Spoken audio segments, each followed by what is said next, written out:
నమస్తే, welcome to news 9 TV Telugu. క్షణం క్షణం మారుతున్న సమాజంలో తాజా విశేషాలను వేగంగా మీ ముందుకు తీసుకొస్తుంది ఈ స్పెషల్ బులెటిన్. ఆలస్యం చేయకుండా ఇక వార్తల్లోకి వెళ్దాం.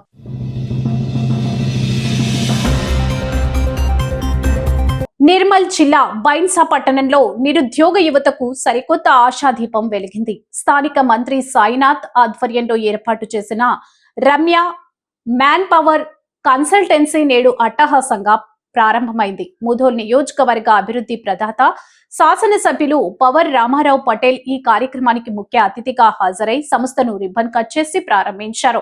బైన్సా పట్టణ పరిసర ప్రాంతాల్లోని యువతకు ఉపాధి మార్గాలను సుగమం చేయాలనే సంకల్పంతో మంత్రి సాయినాథ్ ఈ నూతన కన్సల్టెన్సీని నెలకొల్పారు.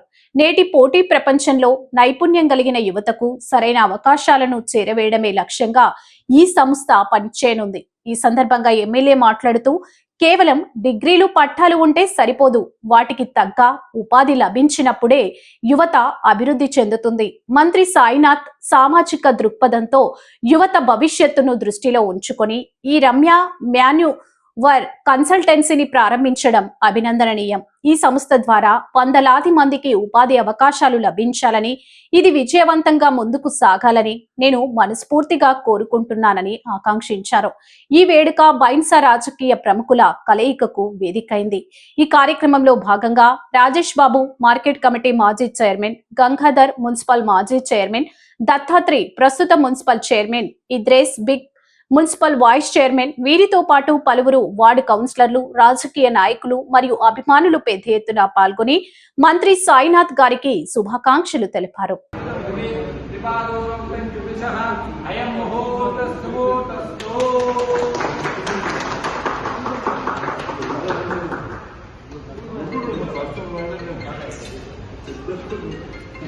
నిరుద్యోగ సమస్య పరిష్కారానికి ఇలాంటి సంస్థలు ఎంతో దోహదపడతాయని స్థానికులు హర్షం వ్యక్తం చేస్తున్నారు.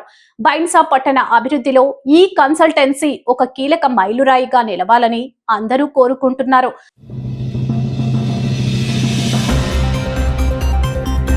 బ్రేకింగ్ న్యూస్ చూస్తున్నాం. కర్రెగుట్టల అడవుల్లో నెత్తురోడిన నేల.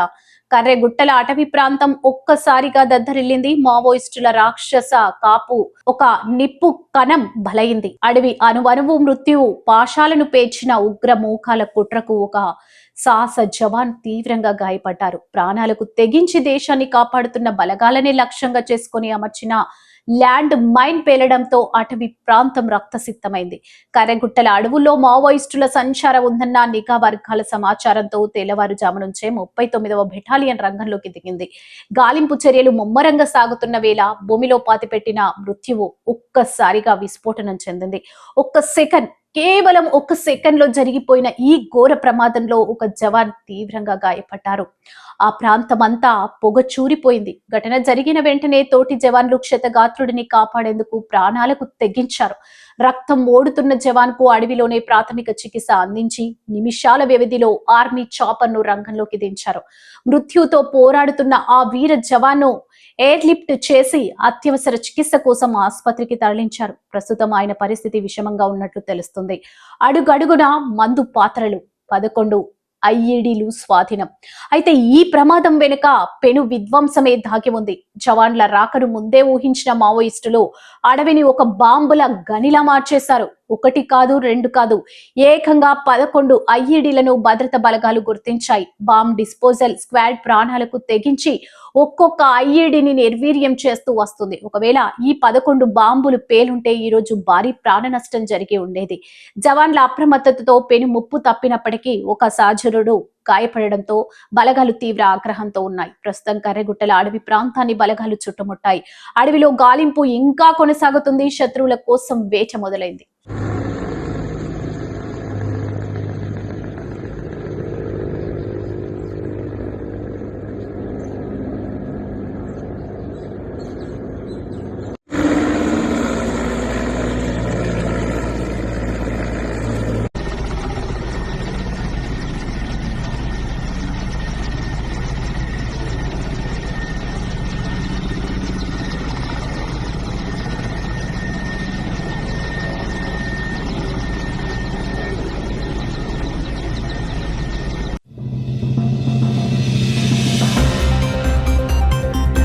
ఖానాపూర్లో వైభవంగా సంత్ సేవ్లాల్ మహారాజ్ జయంతి. బాసరలో ఆలయ నిర్మాణానికి ఎమ్మెల్యే పవార్ రామారావు పటేల్ హామీ. బంజారాల ఆరాధ్య దైవం, ఆధ్యాత్మిక మార్గదర్శకులు సంత్ సేవ్లాల్ మహారాజ్ 287వ జయంతి వేడుకలు ఖానాపూర్లో కన్నుల పండగగా జరిగాయి. ఈ వేడుకలో పలువురు రాజకీయ ప్రముఖులు పాల్గొని సేవ్లాల్ మహారాజ్ సేవలను కొనియాడారు. ముఖ్యంగా ముధోల్ ఎమ్మెల్యే పవార్ రామారావు పటేల్ బాసరలో ఆలయ నిర్మాణంపై కీలక ప్రకటన చేశారు. ఇక వివరాల్లోకి వెళ్తే ఖానాపూర్ పట్టణం ఆధ్యాత్మిక శోభను సంతరించుకుంది. బంజారాల ఆత్మ గౌరవ ప్రతీక సంత్ సేవ్లాల్ మహారాజ్ జయంతి వేడుకలను స్థానిక బంజారాలు అత్యంత భక్తి శ్రద్ధలతో నిర్వహించారు. ఈ వేడుకలకు బీజేఎల్పీ నేత Nirmal MLA Aleti Maheshwar Reddy, Mudhol MLA Pawar Ramarao Patel, Khanapur MLA Vedmabojju Patel ముఖ్య అతిథులుగా హాజరయ్యారు. మహారాజ్ విగ్రహానికి పూలమాలలు వేసి నివాళులు అర్పించిన అనంతరం బంజారాల సాంప్రదాయ నృత్యాలు, భజనలతో ఆ ప్రాంతమంతా మారుమోగింది. ఈ సందర్భంగా ముధోల్ ఎమ్మెల్యే పవార్ రామారావు పటేల్ మాట్లాడుతూ సేవ్లాల్ మహారాజ్ చూపిన బాట సమాజానికి దిక్సూచి అని కొనియాడారు. ముఖ్యంగా బాసరలో మహారాజ్ 45 రోజుల పాటు చేసిన దీక్షను గుర్తు చేస్తూ ఆ పవిత్ర స్థలంలో 5 ఎకరాల విస్తీర్ణంలో భారీ ఆలయాన్ని నిర్మించేందుకు తాను కంకణబద్ధుడై ఉన్నానని ప్రకటించారు. ముఖ్యమంత్రి దృష్టికి ఈ విషయాన్ని తీసుకెళ్లి బంజారాల చిరకాల వాంఛను నెరవేరుస్తానని హామీ ఇచ్చారు. నా నియోజకవర్గంలో ఏదైతే దక్షిణ భారతదేశంలో ఉన్న ఉత్తర వాహిని గోదావరి తీరాన చదువుల తల్లి సరస్వతి మాత ఉంది. ఆ మాత గోదావరి తీరాన సేవాలాల్ మహారాజ్ 40 రోజులు అక్కడ ఆ గోదావరి ఎక్కువ పారుతుంది అక్కడ ఉండి 40 రోజులు దీక్ష చేసిండు. అటువంటిది బాసర దీక్ష భూమి. గత సంవత్సరం మనం సేవాలాల్ జయంతి ఏదైతే బాసరలో చేశామో, ఎన్ని కష్టాలైనా ఎన్ని అడ్డంకులైనా ప్రభుత్వం తరఫున అనుకోండి, గవర్నమెంట్ ఎంప్లాయీ తరఫున అనుకోండి, అది కాదు ఇది కాదు, కోడ్ ఉంది అది ఉంది అంటే కూడా మేము ఎవ్వరికి భయపడకుండా బంజారా సోదరులతో సహా మన జిల్లాలో ఉన్న కాంగ్రెస్ పార్టీ ఎమ్మెల్యేగా బొంటు పటేల్ గారికి కూడా చెప్పడం జరిగింది. అదే రోజు రాత్రి 2 గంటలకు మాకు పర్మిషన్ ఇచ్చి మేము అక్కడ సేవాలాల్ జయంతి చేయడం జరిగింది. ఆ సేవాలాల్ జయంతిలో మా అక్క, మా పుట్టింటి బిడ్డ అంటాం ఆదిలాబాద్ జిల్లాకు సీతక్క ఖచ్చితంగా 5 ఎకరాల భూమి ఇస్తా,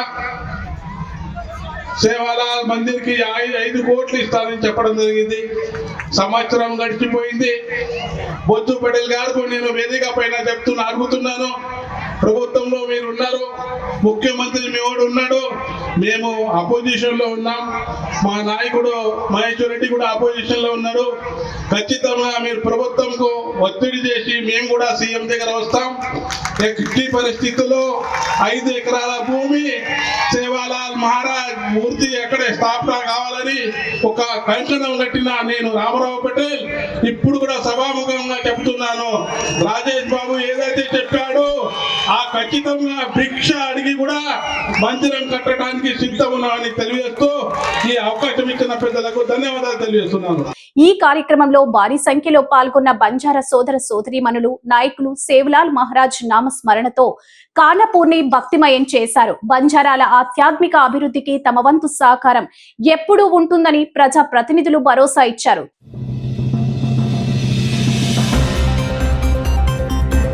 లావోస్ సైబర్ నరకం, జగిత్యాల యువత విదేశాల్లో బందీ.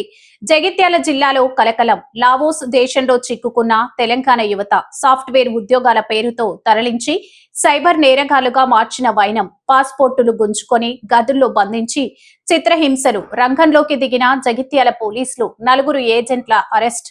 బ్రేకింగ్ న్యూస్ చూస్తున్నాం. విదేశాల్లో లక్షల రూపాయల జీతం, ఏసీ గదుల్లో సాఫ్ట్వేర్ ఉద్యోగం. ఈ మాటలు నమ్మి వెళ్లిన జగిత్యాల యువతకు అక్కడ నరకం కనిపించింది. వెళ్లింది సాఫ్ట్వేర్ కొలువుల కోసం కాదు, సైబర్ నేరాల కూపంలోకి అని తేలింది. మన జిల్లా యువతను బలి పశువులను చేస్తున్న ఒక అంతర్జాతీయ సైబర్ ముఠా గుట్టును జగిత్యాల పోలీసులు రట్టు చేశారు. జగిత్యాల జిల్లా మల్లాపూర్, సారంగపూర్, ధర్మపురి ప్రాంతాలకు చెందిన నిరుద్యోగులే లక్ష్యంగా ఏజెంట్లు వల విసిరారు. లావోస్ దేశంలో డేటా ఎంట్రీ ఉద్యోగాలంటూ నమ్మబలికి తీరా అక్కడికి వెళ్లాక వారి పాస్పోర్టులు లాక్కున్నారు. మీరు చేయాల్సింది డేటా ఎంట్రీ కాదు, అమాయకులను ముంచే సైబర్ ఫ్రాడ్ అంటూ యువతను బలవంతం చేశారు. మాట వినకపోతే గదుల్లో బంధించి కొట్టడం, తిండి పెట్టకపోవడం వంటి దారుణాలకు పాల్పడ్డారు. ఈ దారుణానికి ఒడిగట్టిన నలుగురు కీలక నిందితులను జిల్లా పోలీసులు అరెస్ట్ చేశారు. మల్లాపూర్ మండలానికి చెందిన ఇస్లావత్ విజయేందర్ ఆలియాస్ ఆండ్రూ, సారంగపూర్ మండలం పెంబట్లకు చెందిన మీసాల రాజశేఖర్, రంగపేట వాసి దండగుల కళ్యాణ్, ధర్మపురి నివాసి శ్యామరావు రాజశేఖర్, వీరితో పాటు వైజాగ్ కు చెందిన రాజు అనే వ్యక్తి ప్రస్తుతం లావోస్ లో ఉంటూ ఈ నెట్వర్క్ నడుపుతున్నట్లు ఎస్పీ వెల్లడించారు. నిందితుల నుంచి 4 సెల్ ఫోన్లు, కీలక పత్రాలు, బాధితుల పాస్పోర్ట్ వివరాలను స్వాధీనం చేసుకున్నారు. ఈ కేసుపై జిల్లా ఎస్పీ శ్రీ అశోక్ కుమార్ సీరియస్ అయ్యారు. విదేశీ ఉద్యోగాల పేరుతో సోషల్ మీడియాలో వచ్చే ప్రకటనలను చూసి మోసపోవద్దని హెచ్చరించారు. ప్రభుత్వ గుర్తింపు లేని ఏజెంట్లను నమ్మితే ప్రాణాలకే ప్రమాదమని బాధితులు ధైర్యంగా ముందుకు వచ్చి ఫిర్యాదు చేయాలని కోరారు. మీకు ఎక్కువ డబ్బులు వస్తాయి, ఇంకా వస్తాయి, ఇంకా పెడితే ఇంకా ఇస్తాయి ఇట్లా చెప్పి మొత్తం హై అమౌంట్ ఆఫ్ ఇన్వెస్ట్మెంట్ చేయించి ఫ్రాడ్ చేస్తారు. సో ఈ ఫ్రాడ్ చేసిన వాళ్ళు కూడా విక్టిమ్ ఉన్నారు దీంట్లో. అండ్ ఎవరు దీంట్లో ఎవరితో మనీ ఈ ఇన్వెస్ట్మెంట్ చేపిస్తారో వాళ్ళు కూడా దీంట్లో విక్టిమ్ అయ్యారు. సో ఈ మనకి ఈ కేసు లాస్ట్ ఇయర్ అయింది 88/25 మన రూరల్ పోలీస్ లిమిట్. అప్పటి నుంచి మనం ఈ అక్యూజ్ వాళ్ళ మీద నిఘా పెడుతున్నాం. వాళ్ళ మీద మొత్తం మనం మంత్రి ఉంది, వాళ్ళు ఇక్కడ వెళ్తున్నారు, అన్నీ మనం నిఘా పెట్టి వాళ్ళ మీద ఫోకస్ చేసి ఈరోజు మనం వాళ్ళకి పట్టుకున్నాం. వాళ్ళతో పాటు ఈ మెయిన్ దీంట్లో ఇస్లాబాద్ విజేందర్ ఉన్నారు. సో వాళ్ళు లేవస్లో ఇంతకుముందే 2 సంవత్సరాలు ఉన్నారు. ఇక్కడి నుంచి మన ఫేక్ ఏజెంట్గా ఈ మిస్లా రాజశేఖర్, దొండుల్లా కళ్యాణ్, శ్యామరావు రాజశేఖర్ కూడా ఇక్కడి నుంచి చాలా విక్టిమ్స్కి పంపారు. ఇప్పుడు ఈరోజు మనం వాళ్ళకి అరెస్ట్ చేసి కోర్టు ముందు రిమాండ్ చేస్తాం. వాళ్ళ మీద extortion, cheating and wrongful confinement cases మనం సెక్షన్స్ పెట్టినాం. మన తరఫు నుంచి ప్రజలకి ఒకటే ఎప్పుడైనా ఈ ఓవర్సీ జాబ్ నుంచి ఏదైనా ఆఫర్ ఉంటుంది, దీనికి సరిగా మీరు వెరిఫై చేయాలి. ఆ వెరిఫై చేసిన తర్వాత అది ప్రాపర్ కంపెనీనా లేదా అది మీరు వెరిఫై చేసిన తర్వాతనే మీరు నమ్మకం పెట్టాలి. అండ్ ఆ తర్వాతనే మీ అన్ని వీసాస్ కానీ మీ అక్కడ ఫ్లైట్ టికెట్ బుక్ చేయండి. అండ్ ఈ సైబర్ స్లేవరీతో చాలా జాగ్రత్తగా ఉండాలి. అండ్ ఎప్పుడైనా ఈ టైప్ ఆఫ్ ఇష్యూస్ వస్తే మన పోలీస్ వాళ్ళకి వెంటనే చెప్పండి, మనం ఖచ్చితంగానే మీకు సాయం ఇస్తున్నాం. మీరు దీంట్లో ఇన్వాల్వ్ అయితే మీ మీద కూడా లీగల్ కాన్సిక్వెన్సెస్ వచ్చే ఛాన్సెస్ ఉంటుంది. సో అది కూడా ఒకటి మీరు దృష్టిలో తీసుకోండి. అండ్ ఎప్పుడైనా ఈ సోషల్ మీడియాలో హై ఇన్వెస్ట్మెంట్ ఎప్పుడైనా మీరు చేస్తే మీకు హై ఇంట్రెస్ట్ రేట్ వస్తుంది, ఇట్లా ఏదైనా ప్రొపగేషన్ ఉంటే దాని మీద నమ్మకం పెట్టకండి. ఎందుకంటే హై రిటర్న్స్ ఎట్లానే మీకు తెలిసిన ఇంతకుముందు క్రిప్టో కరెన్సీ కేసెస్ కూడా చాలా అయింది. దీంట్లో కూడా చాలామంది వాళ్ళ డబుల్ లాస్ చేశారు. సో అట్లాంటి స్కీమ్స్ ఏమి ఉండదు దీంట్లో. 7 days డబుల్ అయితే ఇట్లా ఏమి ఉండదు. సో ఎప్పుడైనా దీని మీద నమ్మకం పెట్టకండి. And me information, me personal information కూడా స్ట్రేంజర్స్తో ఎప్పుడైనా మీరు షేర్ చేయకండి. అండ్ ఈ సోషల్ మీడియా అకౌంట్స్ వాడినప్పుడు మీ పిల్లలకు కూడా చాలా జాగ్రత్తగా ఉండేది ఇట్లా చెప్పాలి. కన్నబిడ్డలు విదేశాల్లో కోట్లు సంపాదిస్తారని ఆశపడ్డ తల్లిదండ్రులకు ఈ వార్త ఒక హెచ్చరిక. ఉద్యోగం ఎక్కడా, కంపెనీ ఏది అన్నది పూర్తి స్థాయిలో విచారించకుండా ఏజెంట్లకు లక్షలు పోయకండి. జగిత్యాల పోలీసులు అప్రమత్తతతో ఈ ముఠా ఆగడాలు బయటపడ్డాయి. ఉచితంగా టమాటా పంపిణీ, అన్నదాత ఆక్రందన, రైతే రాజు అని నినాదాలు ఇస్తున్నాం, అబ్బురపరిచే పథకాలు అని గొప్పలు చెప్పుకుంటున్నాం. కానీ క్షేత్రస్థాయిలో పరిస్థితి ఏంటి? గిట్టుబాటు ధరలేక, శ్రమకు ప్రతిఫలం దక్కక అన్నదాత రోడ్డున పడుతున్నా ప్రభుత్వానికి కనిపించడం లేదా, వినబడడం లేదా? మహబూబాబాద్ జిల్లా కొత్తగూడ మండల కేంద్రంలో నిన్న కనిపించిన దృశ్యాలు చూస్తుంటే నాగలి పట్టిన చేతులు నామరూపాలు లేకుండా పోతున్నాయా అన్న అనుమానం కలుగుతుంది. శుక్రవారం వారాంతపు సంత లాభాలు వస్తాయని ఆశపడ్డ రైతన్నకు మిగిలింది కన్నీళ్లే. కిలో టమాటా ధర కేవలం ₹2. అవును, మీరు విన్నది నిజమే. మనం సిటీలో 50-60 పెట్టి కొనే టమాటా పండించిన రైతు దగ్గర మాత్రం కేవలం ₹2 మాత్రమే పలుకుతుంది. రవాణా ఖర్చులు కూడా రాని ఈ ధరతో రైతు తన కుటుంబాన్ని ఎలా పోషించాలి? Market intervention schemes ఏమయ్యాయి?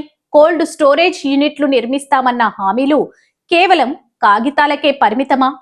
వ్యాపారులు సిండికేట్ రైతు రక్తాన్ని తాగుతుంటే మార్కెటింగ్ శాఖ అధికారులు ఏసీ గదిల్లో ఏం చేస్తున్నారు? కనీస రవాణా ఖర్చులు కూడా రాకపోవడంతో ఆవేదన చెందిన రైతులు టమాటాలను రోడ్డు మీద పారబోయలేక ప్రజలకు ఉచితంగా పంపిణీ చేశారు. అంటే తన కష్టాన్ని అమ్ముకోలేక దానం చేయాల్సిన దుస్థితికి రైతును ఎవరు నెట్టారు? ప్రభుత్వ పెద్దలారా? ఓట్లు అడిగేటప్పుడు వినిపించే ఆత్మీయత రైతు ఆత్మహత్య చేసుకునేటప్పుడు లేదా ఇలా రోడ్డున పడ్డప్పుడు ఎందుకు మాయమవుతోంది? పంట వేసేటప్పుడు ఎరువుల ధరలు ఆకాశాన్ని తాకుతున్నాయి. పంట చేతికొస్తే ధరలు పాతాళానికి పడిపోతాయి.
ఈ విష వలయం నుంచి రైతులను కాపాడే నాదుడే లేడా?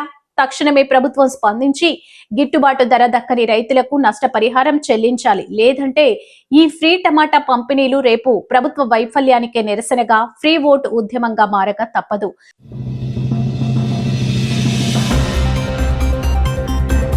ఇక బ్రేకింగ్ న్యూస్ చూస్తున్నాం. బాన్సువాడలో ఉద్రిక్తత రణరంగంగా మారిసిన పోలీస్ స్టేషన్.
బాన్స్వాడలో ఒక్కసారిగా ఉద్రిక్త పరిస్థితులు నెలకొన్నాయి.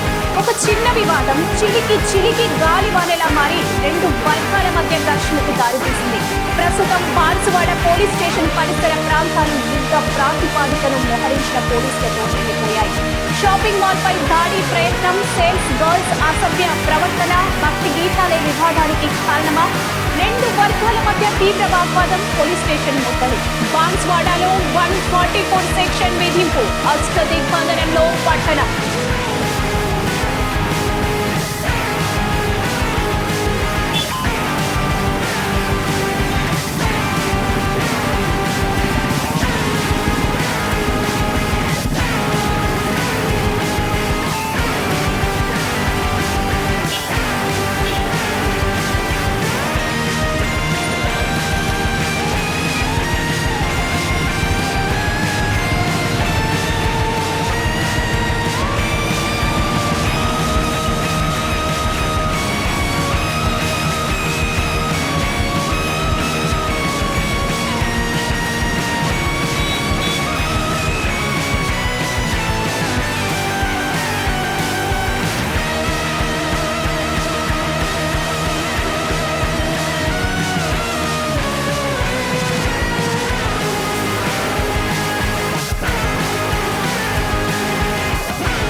జరిగింది అసలు ఏం జరిగిందంటే, బాన్స్వాడలోని ఒక ప్రముఖ షాపింగ్ మాల్లో ఉదయం వేళ భక్తి గీతాలు ప్లే అవుతుండగా ఒక వర్గానికి చెందిన యువకుడు లోపలికి ప్రవేశించి తీవ్ర అభ్యంతరం వ్యక్తం చేశాడు.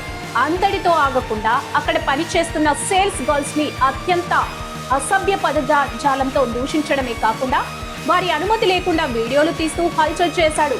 ఈ వేధింపులను తట్టుకోలేక బాధితులు షాపింగ్ మాల్ యజమానానికి ఫిర్యాదు చేయడంతో ఆయన వెంటనే పోలీసులను ఆశ్రయించారు. అయితే ఈ విషయం కాస్త దావాగ్దిలా పట్టణమంతా వ్యాపించింది. నిందితుడిపై కఠిన చర్యలు తీసుకోవాలని ఒక వర్గం, లేదు తమ వాదన వినాలని మరో వర్గం పోటెత్తడంతో పోలీస్ స్టేషన్ ప్రాంగణం రణరంగంగా మారింది. శుక్రవారం రాత్రి మొదలైన ఈ హై డ్రామా శనివారం నాటికి మరింత తీవ్ర రూపం దాల్చింది. పరిస్థితి అదుపు తప్పకుండా ఉండేందుకు జిల్లా యంత్రాంగం బాన్స్వాడలో 144 సెక్షన్ విధించింది. దుకాణాలు, వ్యాపార సంస్థల్ని మూతబడ్డాయి. అప్రకటిత బంద్ కొనసాగుతుంది. ప్రస్తుతం పోలీస్ స్టేషన్ వద్ద సుమారు 400 నుండి 500 మంది పోలీసులు మోహరించారు.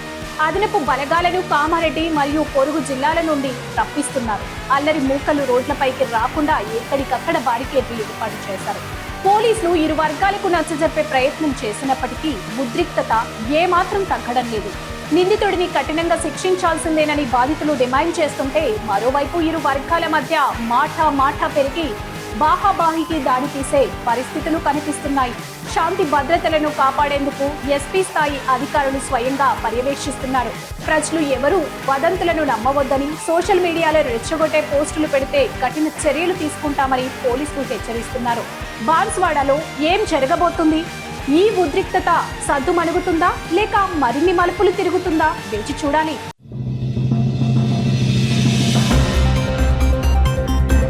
కామారెడ్డిలో కబ్జా సెగ, కారు బోల్తా రాజకీయ రణరంగం. కామారెడ్డి రాజకీయాలు సెగలు పుట్టిస్తున్నాయి. నిన్నటి వరకు మాటలకే పరిమితమైన సవాల్ నేడు రోడ్డెక్కింది. రాళ్లు, కర్రలతో దాడులు, కార్ల ధ్వంసం. అసలు కామారెడ్డిలో ఏం జరుగుతుంది? ఇది రాజకీయమా లేక రౌడీయిజమా? బీజేపీ ఎమ్మెల్యే వెంకటరమణారెడ్డి, కాంగ్రెస్ నేత షబీర్ అలీ మధ్య మొదలైన భూ కబ్జా చిచ్చు ఇప్పుడు కామారెడ్డిని అగ్నిగుండంగా మార్చేసింది. దమ్ముంటే చర్చకురా అన్న ఎమ్మెల్యే సవాల్ను స్వీకరించి వెళ్లిన కాంగ్రెస్ నేతలకు చేదు అనుభవం ఎదురైంది. ఎమ్మెల్యే వెంకటరమణారెడ్డి సవాల్ను స్వీకరిస్తూ మాజీ సర్పంచ్ గిరిరెడ్డి మహేందర్ రెడ్డి తన అనుచరులతో కలిసి ఎమ్మెల్యే క్యాంప్ కార్యాలయానికి బయలుదేరారు. కానీ అక్కడ సీన్ రివర్స్ అయింది. అప్పటికే అక్కడ భారీగా మోహరించిన బీజేపీ కార్యకర్తలు కాంగ్రెస్ నేతలను అడ్డుకున్నారు. ఎవరి భూములు కబ్జా చేశారు, అరోరా భూముల వెనుక అసలు కథేంటి అని షబీర్ అలీ వేసిన ప్రశ్న ఇప్పుడు కామారెడ్డిలో పెను తుఫాను సృష్టించింది. చర్చకు రమ్మంటే కర్రలతో దాడి చేస్తారా అన్నది ఇప్పుడు కాంగ్రెస్ వర్గాల ప్రశ్న. అటు బీజేపీ శ్రేణులు మాత్రం మా కార్యాలయంపైకి దూసుకేస్తే ఊరుకునేదే లేదు అంటూ హెచ్చరిస్తున్నాయి. పరిస్థితి ఎంత దారుణంగా తయారైందంటే కాంగ్రెస్ నేత మహేందర్ రెడ్డి ప్రయాణిస్తున్న కారుపై బీజేపీ కార్యకర్తలు ఒక్కసారిగా విరుచుకుపడ్డారు. కారును ధ్వంసం చేయడమే కాకుండా నడి రోడ్డుపై కారును బోల్తా పడేశారు. ఈ దృశ్యాలు చూస్తుంటే అక్కడ ప్రజాస్వామ్యం ఉందా లేక కక్ష సాధింపు చర్యలు జరుగుతున్నాయా అనే అనుమానం కలుగుతుంది. పోలీసులు రంగప్రవేశం చేసిన పరిస్థితి అదుపులోకి రాలేదు. ఉద్రిక్తత పెరగడంతో పోలీసులు లాఠీలకు పని చెప్పాల్సి వచ్చింది. గొడవ పెద్దది కాకుండా ఉండేందుకు కాంగ్రెస్ నేత మహేందర్ రెడ్డిని పోలీసులు బలవంతంగా అదుపులోకి తీసుకున్నారు.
ఇదంతా ఎవరి కోసం? ఒకవైపు భూ కబ్జా ఆరోపణలు, మరోవైపు దాడులు. కామారెడ్డిలో సామాన్య ప్రజలు ఈ పరిణామాలను చూసి భయాందోళనకు గురవుతున్నారు. ఒక ఎమ్మెల్యే క్యాంప్ కార్యాలయం వద్దే ఇంతటి హింస చోటు చేసుకోవడం ఇప్పుడు రాష్ట్ర రాజకీయాల్లో హాట్ టాపిక్ గా మారింది. మరి ఈ కబ్జా ఆరోపణలపై నిజాలు తేలేదెప్పుడు? చర్చకు రమ్మని పిలిచి దాడులు చేయడం సరైందేనా, లేక కావాలనే కాంగ్రెస్ నేతలు కయ్యానికి కాలు దువ్వారా? ఈ రాజకీయ చదరంగంలో బలి అవుతుంది ఎవరు? ప్రభుత్వంలో రేవంత్ రెడ్డి ఈ మేడ్చల్ రోడ్ల మీద ఇదే పోలీసులతో లాక్కెళ్ళకపోతే నా పేరు రాకేష్ రెడ్డి కాదు. దొంగలు కూడా కాంగ్రెస్ హిందువులను చంపేపిస్తున్నారు. బాన్సువాడలో కామారెడ్డి ఎమ్మెల్యే వెళ్తాం కొడుకులారా మీ వాళ్ళందరినీ ఇదే మా పేరు ఆర్మూర్ ఎమ్మెల్యే పైడి రాకేష్ రెడ్డి గారు. కామారెడ్డి రాజకీయ పరిణామాలపై మా ప్రతినిధి మరిన్ని వివరాలు అందిస్తారు.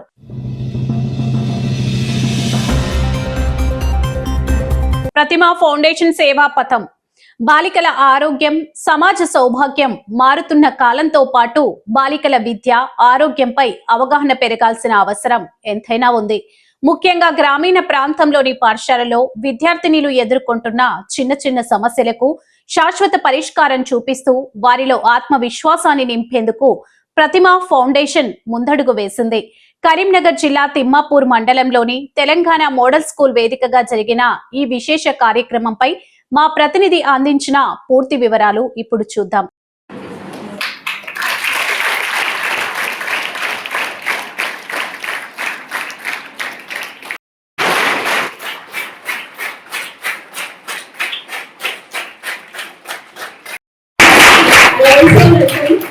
Dr. Geeta Reddy, Professor from Pratima. Karimnagar జిల్లా తిమ్మాపూర్ మండల కేంద్రంలో సందడి వాతావరణం నెలకొంది. ఇక్కడి తెలంగాణ మోడల్ స్కూల్ జూనియర్ కళాశాల విద్యార్థినుల కోసం ప్రతిమా ఫౌండేషన్ ఒక గొప్ప కార్యక్రమాన్ని చేపట్టింది. విద్యార్థినిలో ఆరోగ్యం మరియు వ్యక్తిగత పరిశుభ్రతే లక్ష్యంగా ఫౌండేషన్ వ్యవస్థాపకురాలు డాక్టర్ బోయినపల్లి హరిణి ఉచితంగా శానిటరీ ప్యాడ్స్ డిస్పోజల్ మెషిన్ ను అందజేశారు. గ్రామీణ ప్రాంతాల్లో చదువుకునే బాలికలు నెలసరి సమయంలో ఎదుర్కొనే ఇబ్బందులను గమనించి వారికి పాఠశాల ప్రాంగణంలోనే పరిశుభ్రమైన వాతావరణాన్ని కల్పించాలన్న సంకల్పంతో ఈ డొనేషన్ కార్యక్రమం నిర్వహించారు. ఈ సందర్భంగా డాక్టర్ బోయినపల్లి హరిణి మాట్లాడుతూ కీలక వ్యాఖ్యలు చేశారు. నెలసరి అనేది ప్రతి మహిళ జీవితంలో ఒక సహజమైన ప్రక్రియ. దీని గురించి భయం కానీ సిగ్గు కానీ పడాల్సిన అవసరం లేదు. బాలికల్లో ఆరోగ్యం పట్ల అవగాహన కల్పించడంతో పాటు వారిలో ఆత్మవిశ్వాసాన్ని నింపడమే ప్రతిమా ఫౌండేషన్ ప్రధాన ఉద్దేశం. భవిష్యత్తులో విద్యార్థుల కోసం మరిన్ని సేవా కార్యక్రమాలు నిర్వహిస్తా అని ఆమె భరోసా ఇచ్చారు. కేవలం యంత్రాన్ని అందజేయడమే కాకుండా విద్యార్థినిల సందేహాలను నివృత్తి చేసేందుకు ఒక అవగాహన సదస్సును కూడా ఏర్పాటు చేశారు. ప్రముఖ వైద్యురాలు డాక్టర్ గీతారెడ్డి విద్యార్థినిలకు నెలసరి సమయంలో తీసుకోవాల్సిన జాగ్రత్తలపై క్షుణ్ణంగా వివరించారు. వ్యక్తిగత పరిశుభ్రత ఎలా పాటించాలి, ఆ సమయంలో తీసుకోవాల్సిన పోషక ఆహారం ప్రాముఖ్యత ఏంటి, ఇన్ఫెక్షన్ బారిన పడకుండా ఉండాలంటే ఏం చేయాలి అనే అంశాలపై విద్యార్థినులకు డాక్టర్ గీతారెడ్డి దిశానిర్దేశం చేశారు. ఈ కార్యక్రమంలో పాఠశాల ప్రిన్సిపల్ వనజ మాట్లాడుతూ తమ పాఠశాల విద్యార్థినుల సౌకర్యం కోసం ఇలాంటి ఆధునిక యంత్రాన్ని అందజేసినందుకు ప్రతిమా ఫౌండేషన్ కు ధన్యవాదాలు తెలిపారు. ఈ కార్యక్రమంలో ఉపాధ్యాయ బృందం, ప్రతిమా ఫౌండేషన్ ప్రతినిధులు మరియు పెద్ద సంఖ్యలో విద్యార్థినులు ఉత్సాహంగా పాల్గొన్నారు. తమ ఆరోగ్యంపై శ్రద్ధ చూపిస్తూ ఇటు యంత్రాన్ని అటు అవగాహనను కల్పించిన డాక్టర్ హరిణి చొరవపై విద్యార్థినులు హర్షం వ్యక్తం చేస్తున్నారు. చూసారుగా, విద్యార్థినుల భవిష్యత్తుపై ప్రతిమా ఫౌండేషన్ చూపుతున్న ఈ చొరవ నిజంగా అభినందనీయం. ఇలాంటి కార్యక్రమాలు మరిన్ని పాఠశాలల్లో జరిగితే విద్యార్థినులు డ్రాప్అవుట్స్ తగ్గడమే కాకుండా వారు ఆరోగ్యవంతమైన పౌరులుగా ఎదుగుతారు. ఇది ఇవాల్టి స్పెషల్ రిపోర్టర్.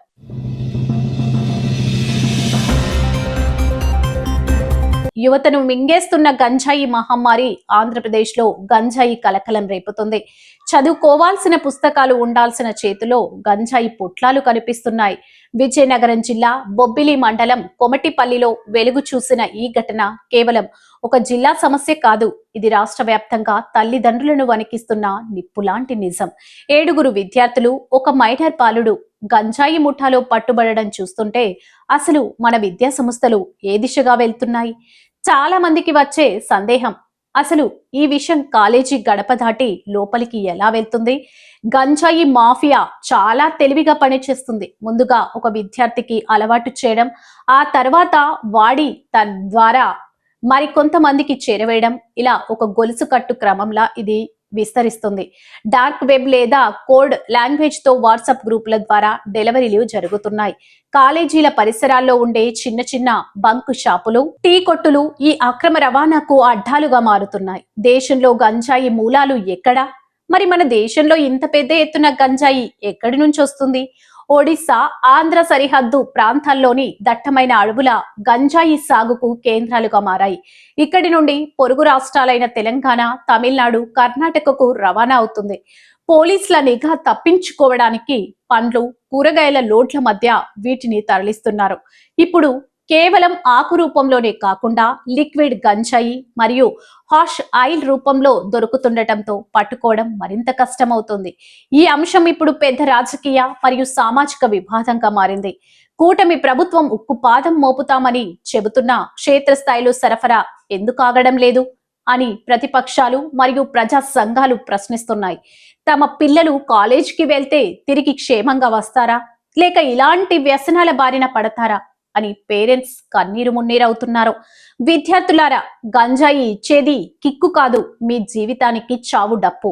ఒక్కసారి ఈ ఊబిలోకి పడితే బయటకు రావడం అసాధ్యం. అటు ప్రభుత్వం నిఘా పెంచడంతో పాటు ఇటు తల్లిదండ్రులు కూడా తమ పిల్లల ప్రవర్తనలో మార్పులను గమనించాలి. కాలేజీ యాజమాన్యాలు కేవలం ఫీజుల మీద మాత్రమే కాకుండా విద్యార్థుల క్రమశిక్షణపై కూడా దృష్టి పెట్టాలి. గంజాయి రహిత ఆంధ్రప్రదేశ్ కోసం ప్రతి ఒక్కరూ గొంతెత్తాల్సిన సమయం ఆసన్నమైంది.